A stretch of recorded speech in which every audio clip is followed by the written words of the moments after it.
Bonsoir à tous et bienvenue sur Canal France Algérie pour une édition spéciale élection législative française. Aujourd'hui nous recevons Olivier Bonnefond, ancien commissaire de police de Gennevilliers et chef d'entreprise dans le bâtiment. Aujourd'hui vous êtes candidat aux élections législatives dans la première circonscription des Hauts-de-Seine qui regroupe les villes suivantes: Gennevilliers, Villeneuve-la-Garenne, Colombes. Alors ma première question, elle est toute simple. Qu'est-ce qui vous pousse à vous présenter aux élections législatives ? Eh bien, bonsoir. Oui, effectivement, j'ai eu plusieurs vies. J'ai été policier, chef de commissariat, mais j'ai aussi été chef d'entreprise, donc pendant 6 ans, il y a quelques années, avant de prendre ce poste à Gennevilliers. Alors aujourd'hui, j'ai envie de dire, c'est presque quelque part la 3e vie qui peut-être s'annonce pour moi dimanche soir, si les résultats sont bons, bien entendu, puisque je souhaite être député de Gennevilliers, Colombes et Villeneuve-la-Garenne. Qu'est-ce qui me pousse? D'abord parce que c'est une aventure humaine exceptionnelle. Ça fait 4 mois que je suis en RTT, mais mon statut professionnel me permettait de poser des congés de cette nature. Je me suis engagé depuis le 20 février dans cette lutte, ce combat, cette bagarre qui me plaît bien, qui me rapproche encore plus de la population. Et en fait, j'ai envie d'être le représentant de la population de Gennevilliers, de Colombes et Villeneuve-la-Garenne à l'Assemblée nationale. Parce que, quelque part, j'ai envie de dire, on va dire que j'ai une grande gueule. Je sais ce que je veux, je sais ce que la population souhaite aussi. Elle veut être représentée par un candidat qui a de la gouaille, et pas forcément de la poigne, mais plutôt de la gouaille, et qui sait défendre les valeurs qui sont les valeurs de cette population-là que moi j'apprécie énormément. Des valeurs de travail, de labeur, de sérieux dans la gestion, la famille, voilà, les projets professionnels. Contrairement à ce que beaucoup pensent, il y a énormément de bonne volonté en banlieue. Vous voyez, une petite anecdote, en distribuant mes prospectus dans les boîtes aux lettres, on remarque énormément de boîtes aux lettres sur lesquelles il y a le nom du locataire plus le nom de sa société. Et moi, ça m'a énormément marqué pendant ces 4 mois. Il y a de l'énergie, il y a de l'envie de créer de la richesse en banlieue, et elle mérite d'être défendue à l'Assemblée nationale par quelqu'un qui sait ce que c'est que monter une entreprise, qui sait ce que c'est que de ramener le calme dans une cité au sens large du terme. Voilà, c'est ça la motivation principale qui m'a poussé à faire cet exercice-là cette année. Très bien. Concernant l'emploi des jeunes, qu'est-ce que vous proposez pour aider les jeunes à rentrer dans la vie active ? Alors, cette question, à mon sens, elle est essentielle. Je fais un petit flashback sur l'époque où j'avais 16 ans. C'était très simple de trouver un travail l'été, quand on le souhaitait. Moi, je viens d'une famille où, de toute façon, dès que l'école était finie, il fallait trouver un petit boulot parce qu'il y avait besoin de mettre du beurre dans les épinards. Donc tout ça, je connais très bien. 16 ans, c'était facile de trouver un emploi dans une entreprise, et si vous étiez un peu solide, sérieux, ponctuel, vous pouviez passer même tout l'été à bosser, le patron était ravi. Aujourd'hui, honnêtement, dites-vous que quand on a 16 ans et qu'on cherche un travail, c'est extrêmement compliqué de trouver une entreprise. Pourquoi? Parce que les réglementations se sont affermies, elles se sont complexifiées. Aujourd'hui, si vous êtes petit patron et que vous voulez embaucher un gamin qui a entre 16 et 18 ans, vous allez être immédiatement sous les feux de l'inspection du travail et d'autres organismes, et on va venir vous casser les pieds pour vous expliquer qu'il faut pas faire ci, il faut pas faire ça. Alors qu'à mon sens, le travail des jeunes, ça permet de découvrir l'entreprise, et puis tout bêtement, ça permet tout simplement de se responsabiliser. C'est un mot que j'aime bien, responsabiliser. Ça permet par exemple au mois de juillet de travailler et de faire un peu d'argent qui va vous payer vos vacances au mois d'août. Et ça, c'est énorme dans la vie d'un jeune homme, d'une jeune femme qui découvre l'existence et la vie professionnelle. Ça l'empêchera pas en plus par la suite d'apprécier le travail d'étudiant. Je sais que moi, à chaque fois que je terminais mon travail d'été et que je regagnais les bancs de la fac, je me disais: mon petit Olivier, cette fac, elle va te donner la liberté de choisir ton emploi, elle va te donner des valeurs, elle va te donner un savoir que tu vas pouvoir utiliser dans le monde professionnel. Donc profite à la fois de ces périodes d'emploi, mais profite aussi de ces périodes d'études. Voilà, ça c'est très important à mes yeux. Très bien. Quelles sont les mesures en matière de sécurité que vous prévoyez ? Alors, c'est vrai qu'avec ma casquette de commissaire de police, on me regarde comme un spécialiste de la sécurité. Je renonce pas à ce titre, bien entendu, puisque ça fait en gros 30 ans que je pratique différents métiers en tant que commissaire de police dans la police nationale. Je pense que le premier combat qui est à mener à l'Assemblée nationale, c'est de réellement réduire la charge de la procédure pénale. C'est-à-dire que les Français aujourd'hui qui déposent plainte au commissariat, les Français qui sont victimes d'une infraction, ils se présentent dans un service de police et ils se rendent compte très rapidement que le policier qui est en face d'eux est en but à des difficultés pratiques énormes pour prendre la plainte de façon correcte, traiter le dossier de façon correcte, et à la fin, on se retrouve avec des montagnes de procédures qui traînent dans les commissariats et qui sont pour certaines pas traitées. On se retrouve avec des citoyens qui se demandent à quelle aune on va traiter leurs problèmes de sécurité, et ça n'est pas admissible. Nous avons une façon en France de constamment appliquer par exemple les réglementations européennes, toujours de manière extrêmement stricte, drastique, là, ce que ne font pas les autres pays européens. Je n'ai pas le sentiment que la Grande-Bretagne, l'Allemagne, l'Italie, l'Espagne sont des tyrannies. Ils ont d'autres systèmes que les nôtres, plus simples, qui sont peut-être plus compréhensibles pour le citoyen. Et ces systèmes-là, on n'arrive pas à les appliquer en France. Il faut toujours qu'on fasse des choses très compliquées. Je vous donne un chiffre très simple. 62 lois sur la sécurité en 15 ans, de 2002 à 2017. Est-ce que vous avez le sentiment que ça marche bien en France? Certainement pas. Donc là, il y a un énorme travail de toilettage à faire. Mais ce toilettage, comme c'est des matières très techniques, je suis désolé, mais il faut le faire par des techniciens et des gens qui ont peut-être cette vision que j'ai, moi, de chef d'entreprise, donc en recherche d'efficacité, et de chef de police, qui est donc un métier qui est à la charnière entre les intérêts des citoyens, les intérêts des personnes qui sont placées en garde à vue. C'est un peu ça le boulot de commissaire, c'est de faire en sorte que tout le monde soit respecté dans sa nature au sein du commissariat. Très bien, merci. Farid Sadani, vous êtes également avec nous, vous êtes le présentateur de l'émission Et si on parlait de vous? Je pense que vous avez également quelques questions à poser à notre cher invité. Oui, Olivier que j'ai eu le plaisir d'avoir reçu il y a quelques jours dans mon émission. Olivier, bonsoir. Olivier, moi je voudrais peut-être revenir sur la dernière question qui venait d'être posée sur la sécurité. Parce que vous parlez de toilettage.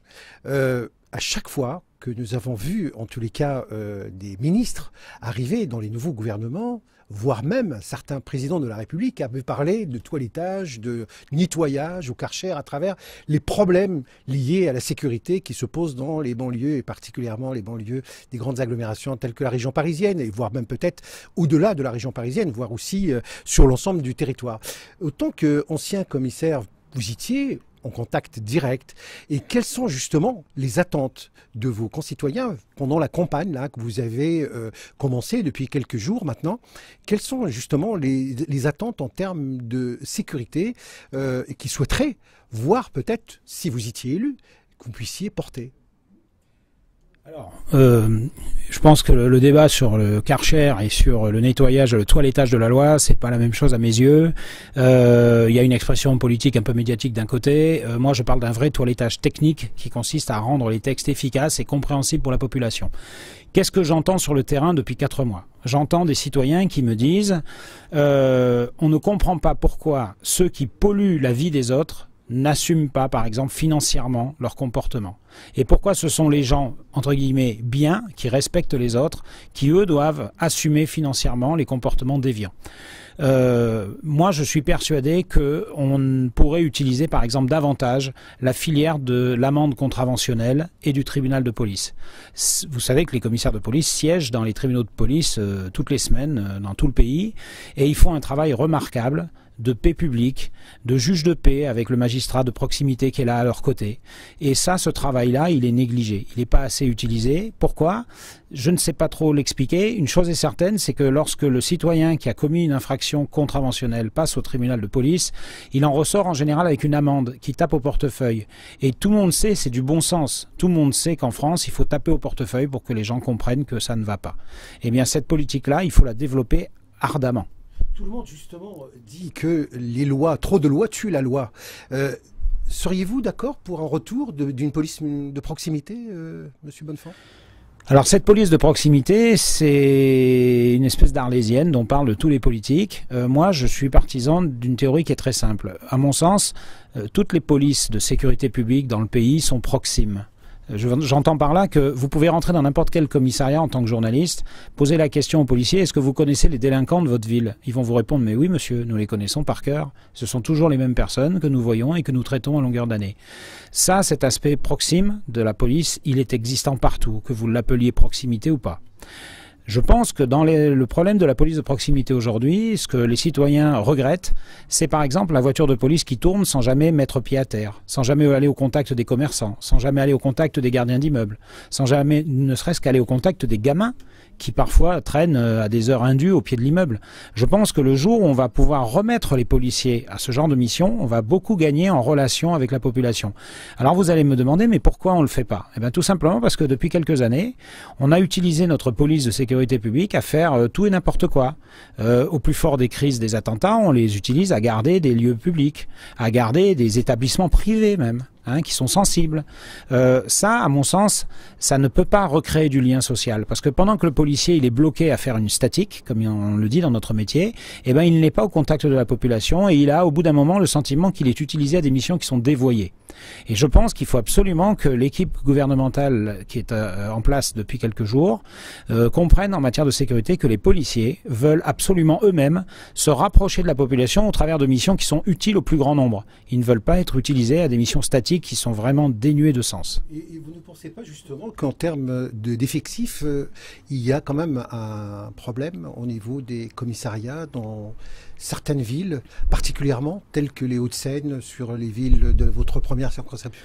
Alors, vous abordez là un sujet qui est d'actualité, qui est le sujet de la réforme du maillage territorial des commissariats dans les Hauts-de-Seine. Ce maillage territorial des Hauts-de-Seine, il est en cours de réexamen. Et il va donner lieu certainement à une nouvelle carte d'implantation des commissariats. C'est un projet qui est dans la main du préfet de police et du préfet des Hauts-de-Seine. Ce maillage-là, il va correspondre quelque part à la réforme qui a déjà eu lieu, à l'heure où je vous parle, dans la grande banlieue. Dans le 78, dans le 95, dans le 77, la réforme a déjà eu lieu. En quoi consiste-t-elle? Elle consiste à fermer les petits commissariats qui sont des coquilles vides, qui n'arrivent plus à produire des voitures de patrouille et des enquêteurs, parce que vous n'avez plus que 2 policiers qui tiennent la porte, en quelque sorte, et à remplacer ça par des commissariats plus costauds qui arrivent à recréer des équipes d'enquêteurs pour solutionner les problèmes, parce que quand vous venez déposer plainte, ce que vous attendez de la police, c'est qu'elle interpelle les auteurs et qu'elle les présente à la justice. Pour ça, il faut des enquêteurs. Et vous attendez également que lorsque vous faites le 17, il y ait un policier qui se présente avec une voiture de police pour régler le problème. Eh bien ça, vous ne pouvez le faire qu'à partir d'une certaine masse critique de personnel. Et si vous n'avez pas cette masse critique de personnel, vous ne pouvez pas produire de la sécurité. Vous seriez donc pour peut-être pousser un peu plus loin, d'aller peut-être vers un renforcement en termes d'effectifs? Cette réforme, elle est indispensable et elle est dans l'intérêt de la population si les gens veulent revoir à nouveau des voitures de police intervenir en nombre suffisant dans leur quartier. Je suis désolé, le discours de politique de certains élus qui consiste à protéger leur commissariat n'a pas de fondement technique à mes yeux. Alors, 3 petites questions rapides. Que pensez-vous d'abord, autant que futur peut-être député, à partir du 11 au soir, de l'augmentation de la CSG? Alors, la CSG, vaste débat actuellement. La question est de savoir à qui va-t-on prendre de l'argent pour le donner à qui? Voilà. Dans le mouvement pour lequel je roule pour cette élection, qui est le mouvement Les Indépendants, mouvement de centre-droit, nous avons pris le problème dans un autre sens. C'est-à-dire nous avons dit la France dépense trop et mal son argent.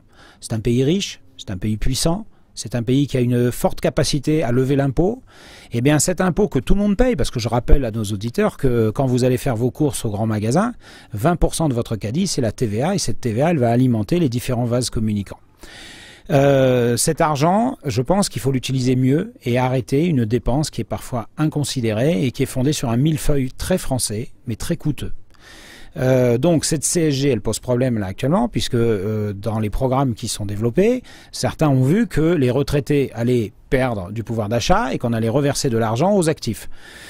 J'entends bien le discours de certains qui consiste à dire on est en train de prendre de l'argent à ceux qui ne peuvent plus travailler parce qu'ils sont à la retraite et on va les donner cet argent à des gens qui peuvent encore travailler, voire faire des heures sup, voire faire un deuxième boulot.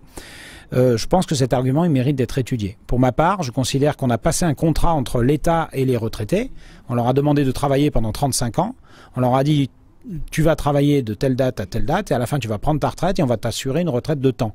Je trouve moi profondément malhonnête d'aller leur dire une fois qu'ils sont à la retraite, eh bien on va te retirer un peu d'argent là et un peu d'argent là et un peu d'argent là. La réforme, vous avez parlé de l'emploi il y a quelques instants, la réforme du Code de travail, que pensez-vous? Alors ce Code du travail déjà il est énorme. Hein. J'ai envie de dire si depuis 40 ans on voit les problèmes d'emploi devenir de plus en plus importants dans notre pays, c'est peut-être parce que les normes sont devenues trop complexes. Je me mets à la place de ce que j'ai été il y a quelques années encore, petit chef d'entreprise. Vous n'avez absolument pas la capacité d'intégrer la totalité du code du travail dans votre réflexion quotidienne. Donc soit vous êtes suffisamment puissant pour vous payer un avocat pour éviter les problèmes, soit vous n'êtes pas assez puissant économiquement pour vous payer un avocat et vous avez une chance assez importante de vous retrouver au prud'homme. Et vous parlez des petites entreprises, des petites et moyennes entreprises, tout évidemment. Pour les grandes, elles sont facilement, je dirais, elles ont plus la facilité peut-être à sortir pardon, le chéquier et de pouvoir régler la situation immédiate. Mais est-ce que vous vous mettez aussi à la place, je dirais, du salarié, tout simplement? Demain, avec ce changement de ce code, s'il doit être réformé complètement, de se retrouver face, je dirais, à une situation complètement inédite, sans rien, du jour au lendemain, et de pouvoir se retrouver au chômage. Est-ce qu'il n'y a pas un risque? Alors, moi, je ne vois pas les choses de cette manière-là pour une raison très simple. Je considère que quand vous montez une entreprise, vous ne montez pas cette entreprise tout seul. Vous la montrez avec des collaborateurs. Ces collaborateurs, c'est eux qui vont vous aider à faire la richesse et à créer la richesse de votre entreprise. Vous savez, l'entreprise, elle est fondée sur les salariés qui travaillent avec vous et sur le renom de votre entreprise. C'est les deux grandes valeurs qui sont d'ailleurs pas dans les bilans comptables, mais c'est ça. À partir du moment où vous avez des salariés et que vous voulez garder de la qualité, vous êtes obligé de les payer correctement et de les fidéliser. Sinon, votre boîte, elle coule. Vous n'avez pas d'autre solution. Vous trouvez des marchés parce que vous avez une aura certaine, une réputation, une façon de vendre votre savoir-faire. Si au bout de 6 mois, les meilleurs salariés vous abandonnent, votre chantier, vous allez le planter, vous allez planter votre boîte. Ça n'est le désir d'aucun des petits patrons que j'ai pu croiser pendant 6 ans. Donc vous êtes pour la réforme. Si je comprends bien, vous serez, si vous étiez élu, vous accompagnerez cette réforme-là. Moi, je suis tout à fait d'accord pour qu'on fasse une réforme, qu'on le fasse sous la forme de tests grandeur nature dans des zones de la France pour voir si ça marche. Expliquez-moi pourquoi dans certains territoires de notre beau pays, vous avez un plein emploi et dans d'autres endroits, c'est une crise économique sans fin. J'aimerais bien qu'on me l'explique. Moi, j'ai ma petite idée. Mais comme par hasard, quand vous allez dans des zones frontalières de la Suisse, là, vous êtes en France, et vous vous rendez compte que là, vous avez des zones d'emploi où tout le monde bosse. Et tout le monde est heureux et tout le monde est bien payé. Expliquez-moi pourquoi. Pourquoi ces bonnes pratiques-là, on ne va pas les dupliquer ailleurs dans le pays? Eh bien, je vais vous répondre. C'est parce qu'en fait, on est en France dans un système qui est un système de l'universalisme français. On veut absolument faire des lois qui soient applicables de Biarritz à Lille. Mais moi, je suis désolé, selon les domaines, selon les lieux, selon les personnages et les filières de formation que vous avez dans certaines régions, vous aurez ou vous n'aurez pas la possibilité d'appliquer cette loi. Enfin, une dernière question. La loi de moralisation. Qu'en pensez-vous? Parce que cette loi qui a été présentée par le garde des Sceaux il y a quelques semaines, elle met, je dirais, un petit peu à la fois, évidemment, la transparence. Il veut jouer sur la transparence à la fois de certains, peut-être, hommes politiques qui ont été touchés par des affaires, mais également, elle comporte aussi d'autres thématiques telles que la limite des mandats, que ça soit au niveau national comme au niveau local. Comment vous voyez, vous, la chose? Vous êtes... Alors moi, je la vois très clairement. Je vais vous dire, c'est dans mes tracts. Je m'engage à un seul mandat. Pourquoi? Parce que j'ai pas envie de devenir un professionnel de la politique. Je considère que si au bout de 5 ans de travail, et je sais quelle est ma capacité de travail, je suis pas arrivé à faire ce que j'ai promis dans mes documents de travail que je diffuse auprès des citoyens, je n'y arriverai pas. Rapidement, je trouve que la thématique est un peu petit bras. C'est-à-dire qu'on n'est pas simplement dans une histoire de laver plus blanc, parce que des lois pour moraliser la vie politique, il y en a eu plein depuis des années. Je pense qu'on a besoin de réoxygéner la démocratie. Par exemple, on a besoin de faire en sorte qu'il n'y ait pas toujours les mêmes profils à l'Assemblée. Je pense qu'il serait bon qu'on ait des pâtissiers, des dentistes, des boulangers, des ouvriers, un flic, peut-être 2, j'en sais rien. Vous voyez, c'est ça qu'il faut absolument défendre. Olivier Bonnefond, merci. Et puis merci. Bon courage pour vous, pour le premier tour. On est à J-3. Donc... voilà, merci à vous. On arrive au terme de cette édition spéciale élection législative 2017. Merci Olivier Bonnefond d'avoir accepté notre invitation. Merci Farid d'avoir mené une partie de l'interview. On vous retrouve très bientôt sur votre émission. Et si on parlait de vous? Merci de nous avoir suivis. À très bientôt sur Canal France Algérie.